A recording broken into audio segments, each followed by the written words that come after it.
Carol, what do you get out of Tom's history? Watching what he was talking about. Yeah. Or hearing. Thomas will get scared and nervous because he can't pronounce the words and he can't really understand what he's reading. Okay. So he said he was reading, but he didn't understand. He just knew he was reading, right? And what kind of helped him out? What did he say he really enjoyed reading about, Ismael? Like, what started him getting more practice? What were some of the enjoyments he had? Some other enjoyments Thomas had was reading like murder stories and like non-fiction. So he got like more addicted to reading. Okay, thank you. So right now you guys are gonna write about why you like reading. I know that one of the things that I started liking reading was when I read for my English classes, and then for history, I started really like the stories like the Iliad. It got me really more interested in history and made me practice more reading. Okay, stop. Okay, one important thing that helps us become good readers is reading, like also outside of school. So you guys just wrote a warm up about what's your favorite enjoyment of reading. You guys are gonna pair share with each other. Person A is gonna go first, then person B. So you guys go ahead, share with what is some of the enjoyments you have from reading. I can imagine myself like in a book and like bring off that version of me like as a boy. And why I like to read soccer books because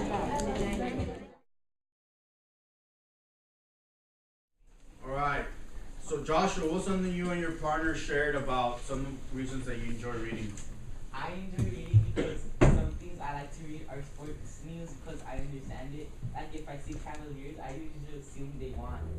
Okay, awesome. Alright. Valentin, what's something that you and your partner shared? something that me and my partner shared is that what interests us in reading is some like books about action. Okay. Gabriel, what do you and your partner share about? I love to read non-fiction books, biography, and comic books. I love to read comic books because they're an inspiration to me because I love to draw and they can inspire me to draw other things. Okay, awesome. All right.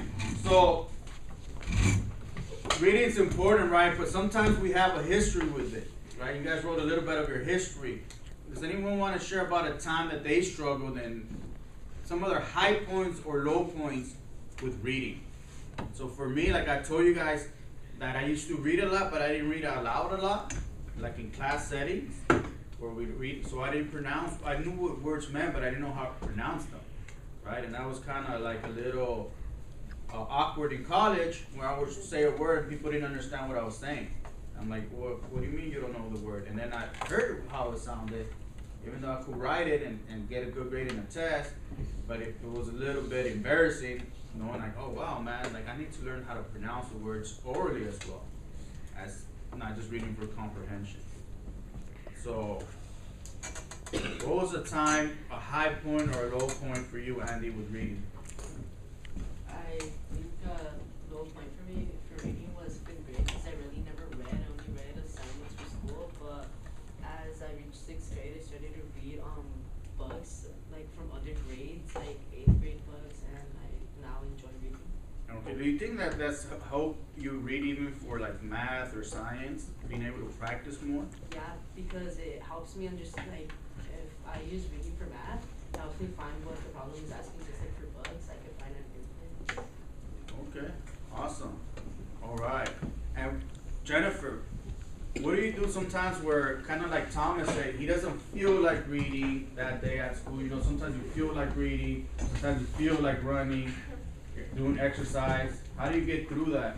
Or you maybe don't want to read that day in one of your classes? Well, I just read because I have to, but I don't really want to. Does anyone want to share something that they do? Maybe one, oh man, this is a long reading, like to get yourself to kind of like, hey, like that's a long run. I don't want to run the mile today. What do you guys do in times like that? Melanie? I think in positive stuff, so whenever I don't want to do something, I think on the other side, other good things about it. Okay, so that's good, right? You might not want to run or you might not want to read, but you want to build like endurance. Like you want to be able to read for a long time, or you want to be able to run for a long. And even though you don't want to do that, then you know that if you do it, that's gonna help you in the future. That's gonna help you to be able to run more. That's gonna be able to help you read longer.